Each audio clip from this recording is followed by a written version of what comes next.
Welcome to the channel. Welcome to today's run through of all the latest Manchester United news and transfer updates, keeping you right up to date with everything. I'm Jamie. Before we get into it, smash a like on the video, subscribe to the channel if you are new, and let's jump straight into it. So firstly, I give a bit of update on Sekou Kone. I don't know if you saw, but last night's game had to be abandoned because he got a serious head injury, I think it was, and they couldn't get another ambulance to be with the game, so they had to abandon the game. But the latest there is that Steve Ralston said that Sekou Kone is conscious, stable, and communicating with Manchester United's medical team after being stretchered off against Tamworth.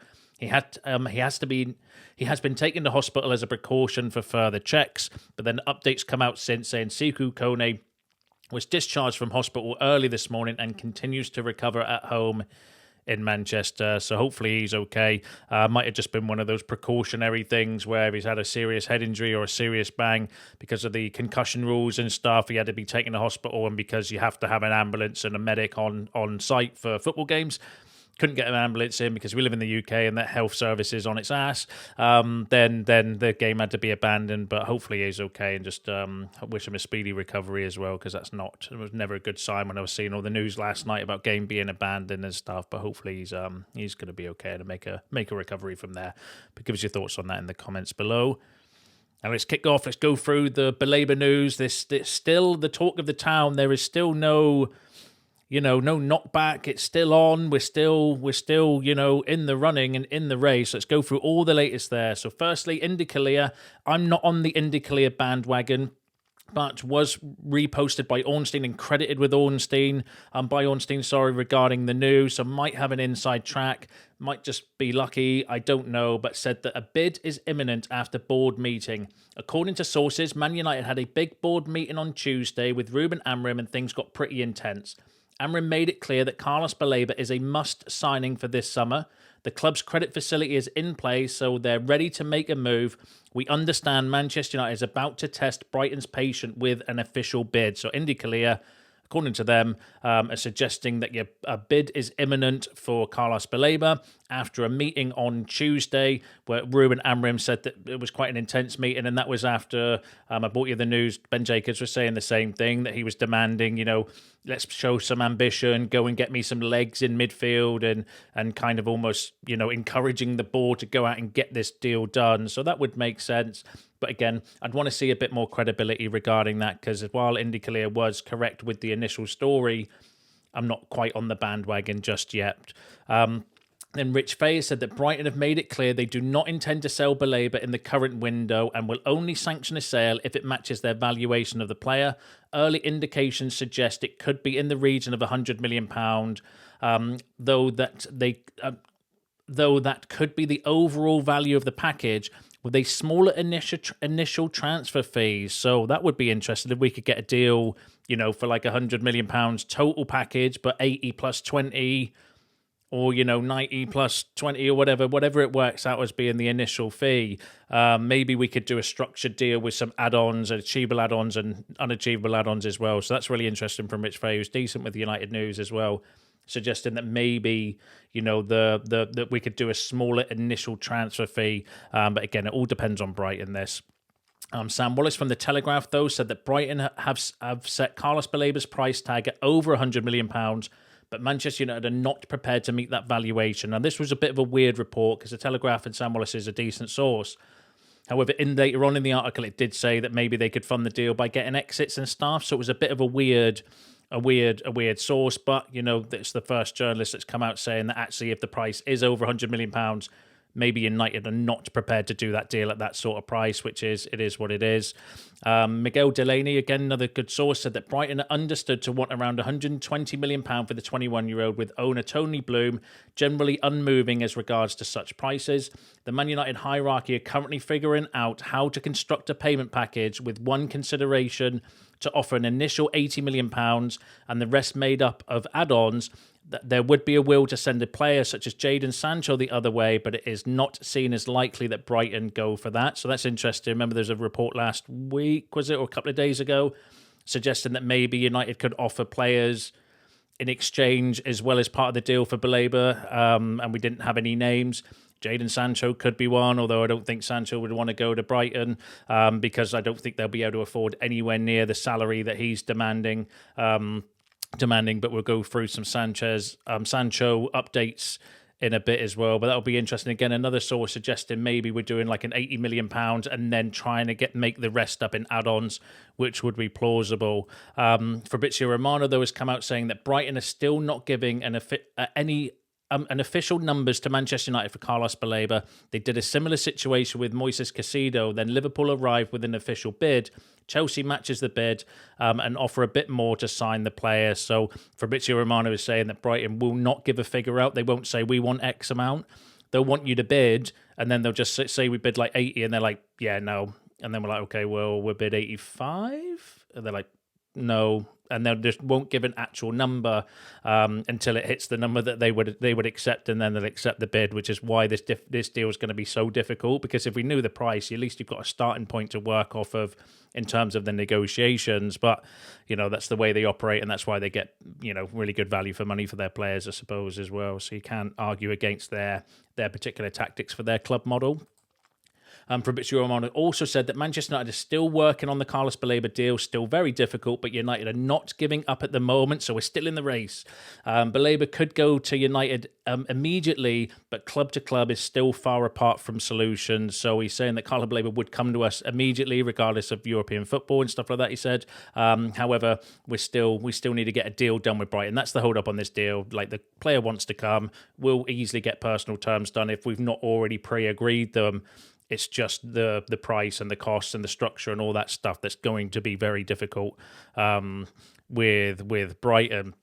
And then Ben Jacobs have come out, though, saying that talks have already started between United and Brighton for Carlos Baleba and will continue on the club-to-club side. United don't have a price, and Brighton have a number internally. If you get within the ballpark of that number, they will sell, but you're bidding blind. So saying a similar thing to what I mentioned there, they won't actually tell you what price they'll want. You just have to keep bidding until it gets near that sort of figure, which is why it's going to be so awkward and so difficult to do this deal as well. But interestingly, that talks have already started between United, so club-to-club talks as well. Remember, the reports up till now have always been that it's via intermediaries. So Ben Jacobs is now coming out suggesting that actually we're in club-to-club talks as well. That's encouraging. It still means they might reject the deal and we might walk away if the price gets too high. But if we are accelerating that means the deal's getting a little bit further towards maybe making an official bid. And if we go back to the original story from Indy Kalia, they're saying that official bid is imminent. Who knows? We've had Romano on that the other day saying that, bids might go in, or we might start making an offer, or we'll know a little bit more this week as well. So, we could be coming to that point where United do make an official bid, and then we'll hear some stories to say we've walked away because it's too expensive, or we might get one that said that the bid's been rejected, but we're still in talk and negotiations, and God knows. You'd like to hope that because I think this deal's not just something that's been plucked out of a hat for like the last week, because there were reports and rumours that the Baleba might be in the mix when we were on pre-season in the States as well. So this is something that I think they've been working on for maybe a while behind the scenes. It's just being linked, and now it's in the media, and and that's where we're getting all these crazy stories, and everyone wants to be right, and everyone wants to put an article out there as well. You know what it's like when it comes to transfer, especially a big transfer like this as well. It's going to get views and interactions, and that's why I think you're hearing like a few conflicting stories regarding the situation as well. But that's really interesting. Club-to-club talks have started for Carlos Baleba. Give us your thoughts and feelings on that in the comments below.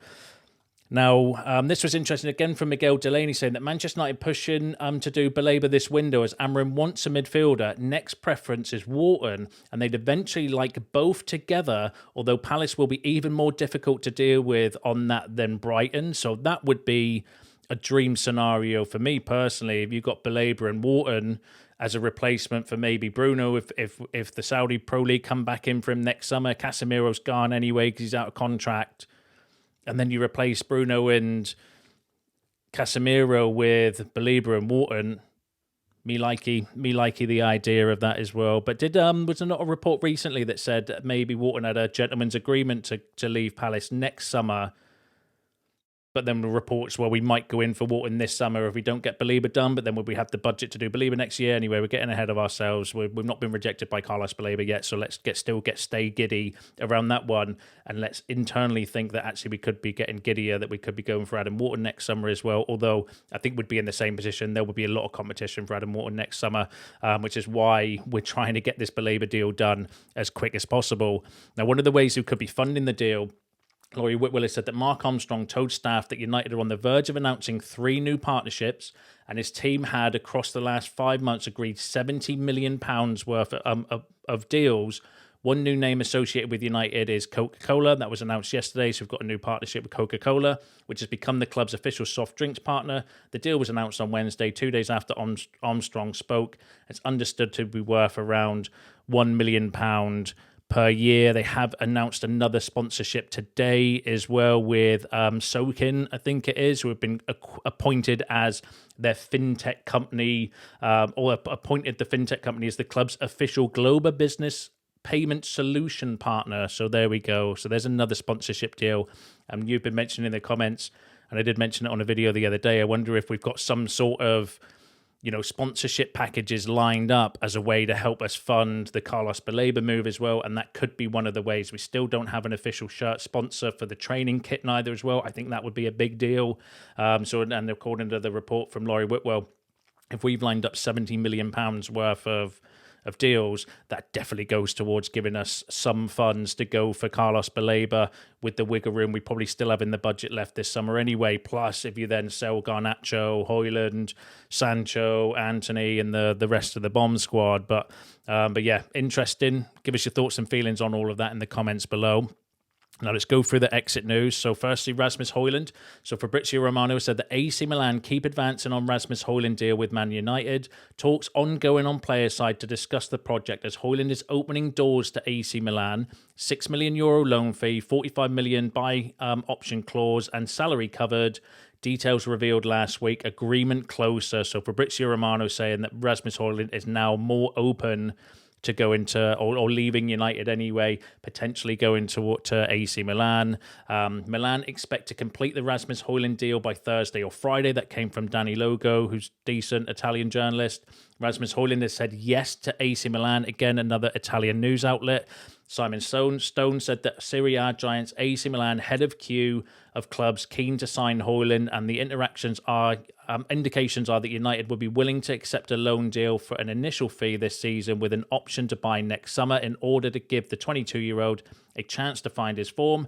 As yet, there is no agreement on either element as Højlund is still to make a firm decision about his short-term future. So Simon Stone, again, linking us AC Milan with a loan, but then also suggesting that maybe Højlund's still yet to make a decision on his future. But as Romano was saying, he's now opening the door more towards an exit. So maybe he's got the message that, we would like to move him on because of his limited game time.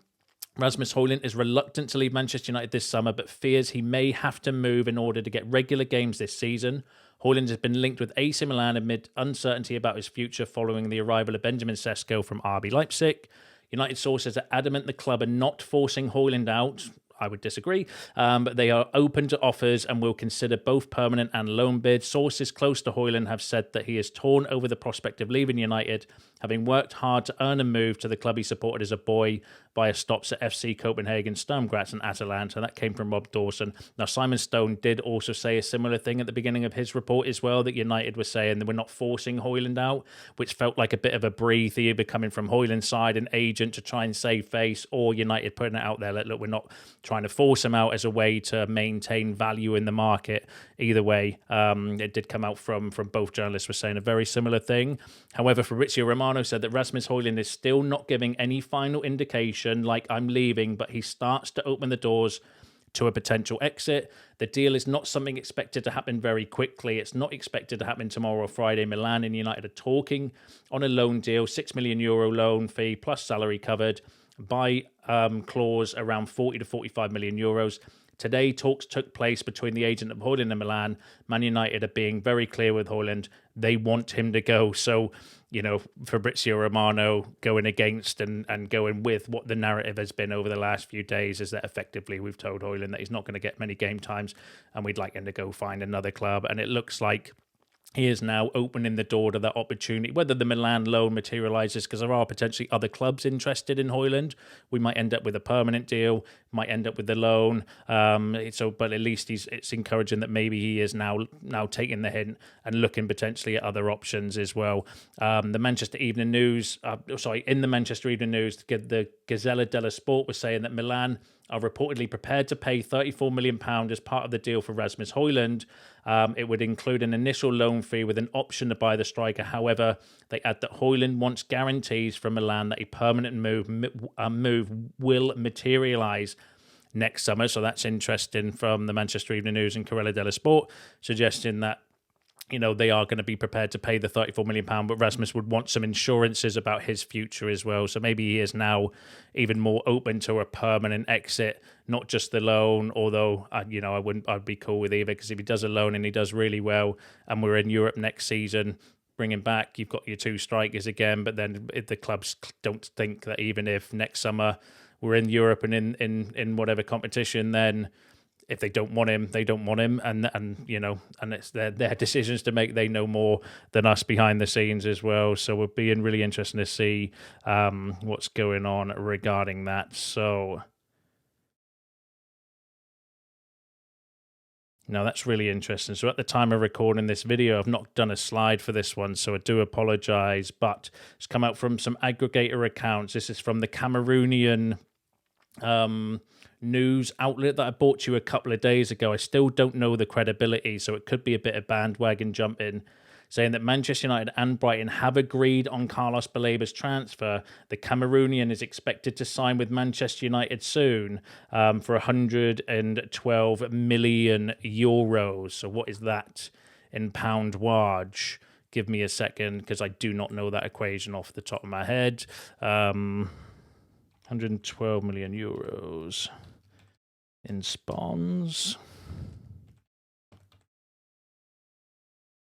96.3 million pounds, so just under 100 million pounds, according to a Cameroonian news outlet that is literally just breaking as I'm sat staring at my own stupid face in the camera, saying that the deal has been agreed. But I would want to wait to see a little bit more credibility regarding that, so I'll keep my eye on that as I continue through the rest of the video and see if anything else breaks at the time of recording. Manchester United and Brighton have reached an agreement for the transfer of Carlos Baleba. The player is expected to sign for United in the coming hours for £96 million, official later. So that came from Foot Cameroon.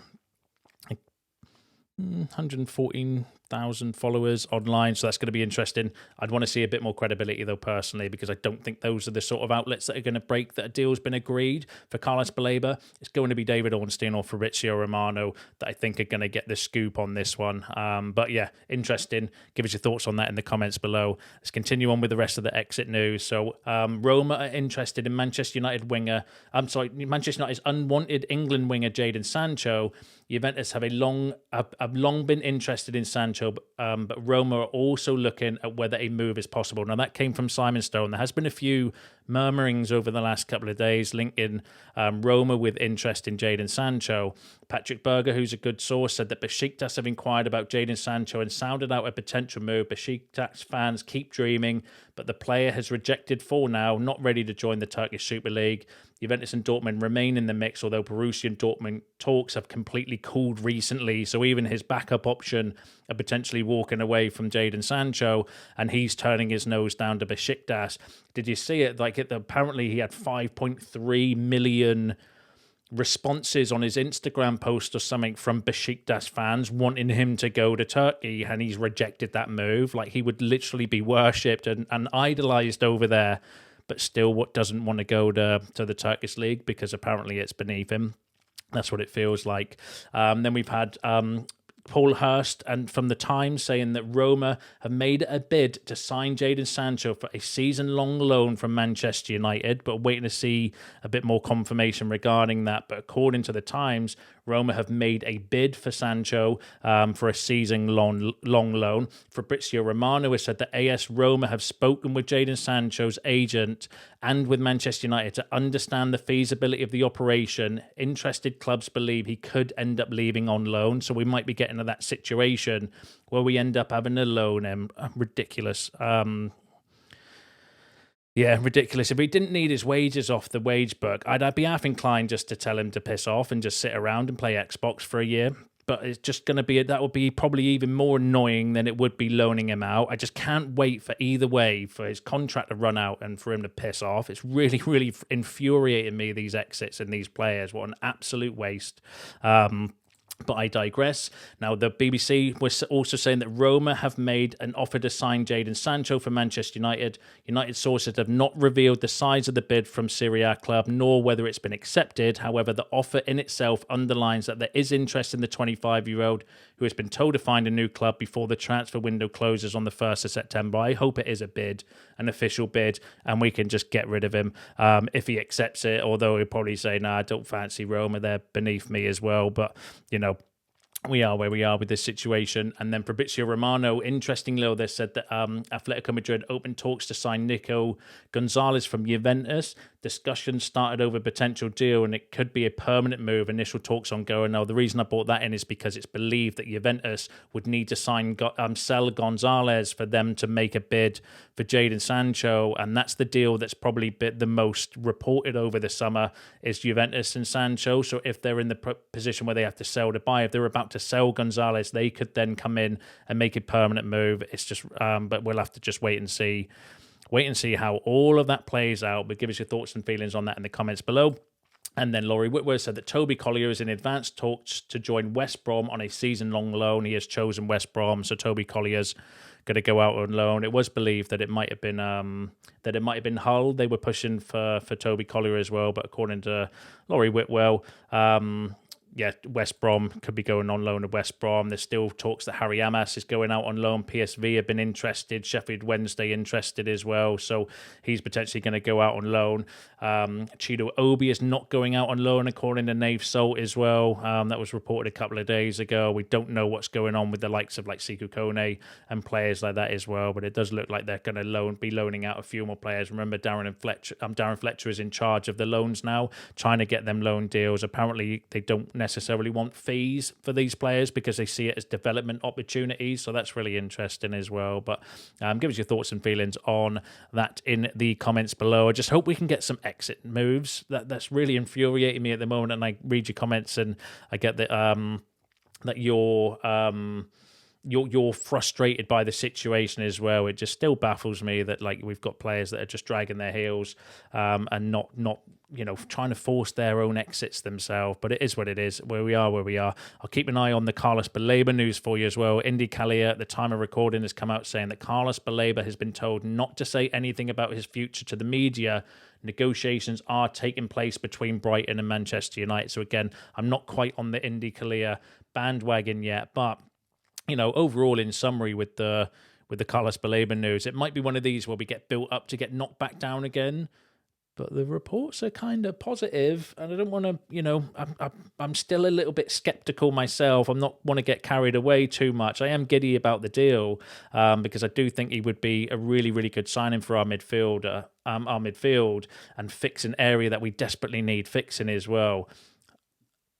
It's not been knocked out, not been knocked back yet. That's what I would say regarding that situation. But give us your thoughts and feelings on that in the comments below. Give us your thoughts on all the other topics discussed in today's video. That's you all up to date with the latest news and transfer updates. Smash a like on the video on your way out. Subscribe to the channel if you are new. See you in the next one.